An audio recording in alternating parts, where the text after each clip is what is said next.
கடினமாக உழைச்சா போதும் மேலே வந்துடலான்றது அது உண்மை கிடையாது. அது மட்டும் பத்தாது. கொஞ்சம் ஸ்மார்ட்டாக முடிவெடுத்தால் போதும். ப்ராக்டிக்கல் விஸ்டம், இந்த ப்ராக்டிக்கலான ஒரு ஞானம் இருந்தால் வாழ்க்கையில் முன் வந்துடலான்னு அது மட்டும் இருந்தாலும் பத்தாது. ப்ராக்டிக்கலான ஞானம் அவசியம், நிச்சயமாக இருக்க வேண்டும்.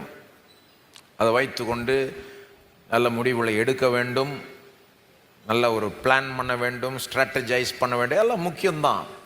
ஆனால் அது மட்டும் இருந்தால் வெற்றி பெற்றலான்னு நினைக்கிறதும் அது அவ்வளோ சரியாக வராது. நீங்கள் இப்போ ட்ரை பண்ணி பார்த்தீங்கன்னா சிலர்லாம் ரொம்ப ஜாக்கிரதையாக, ரொம்ப யோசித்து, ரொம்ப திட்டமிட்டு 10 பேர்கிட்ட கேட்டு பிளான் போட்டு எல்லாம் ஃப்ளாப் ஆகிருக்கு. அந்த மாதிரி ஆயிருக்கு. நம்ம நினைக்கிறோம் ரொம்ப ஸ்மார்ட்டாக நம்ம சில காரியங்களை செஞ்சால் போதும்னு. இல்லை, அப்படி அதையும் தாண்டி என்னமோ தேவைப்படுது வாழ்க்கையில் வெற்றி பெறணும்னா.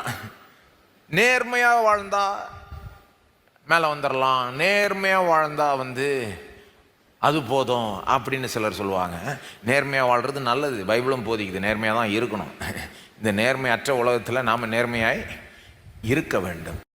ஆனால் வெறும் நேர்மை பத்தோன்னு நினச்சிங்கன்னா, நீங்கள் நேர்மையாக இருந்தீங்கன்னா நீங்களே வெறுத்து போயிடுவீங்க. ஏன்னா இந்த பொய் சொல்லுகிற உலகத்தில், ஏமாத்துகிற இந்த உலகத்தில், நேர்மையற்ற ஒரு உலகத்தில் நீங்கள் பொய் சொல்லாமல் உண்மையை பேசி சத்தியத்தை பேசி நேர்மையாக நம்ம இருக்க போகிறோம் அப்படின்னு நினச்சி போனீங்கன்னா சில நேரம் அதில் ஏகப்பட்ட கஷ்டங்கள் வரும், எதிர்ப்பு வரும்.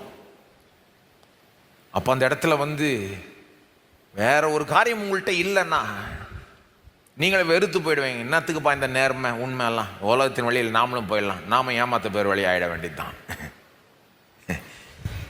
அதாவது என்ன சொல்ல வரேன்னா, கடின உழைப்பு, இந்த ப்ராக்டிக்கலாக ஒரு ரொம்ப ஸ்மார்ட்டாக இருந்து முடிவெடுக்கிறது, நேர்மையாக வாழுவது, அதெல்லாம் நல்லது, அவசியம், பைபிள் போதிக்குது. ஆனால் அதெல்லாம் பத்தாது. அது மட்டும் இருந்தால் பத்தாது.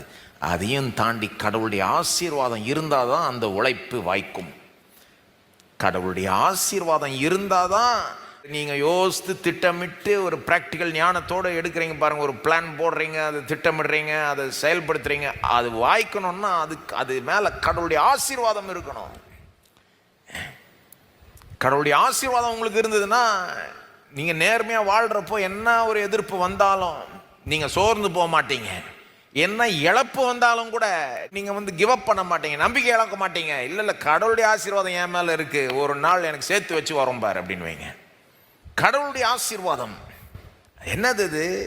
அது இந்த மற்றதெல்லாத்தையும் வெற்றி பெற வைக்கிறது. அதுதான் இந்த உழைப்பை வெற்றி பெற வைக்கிறது தான்.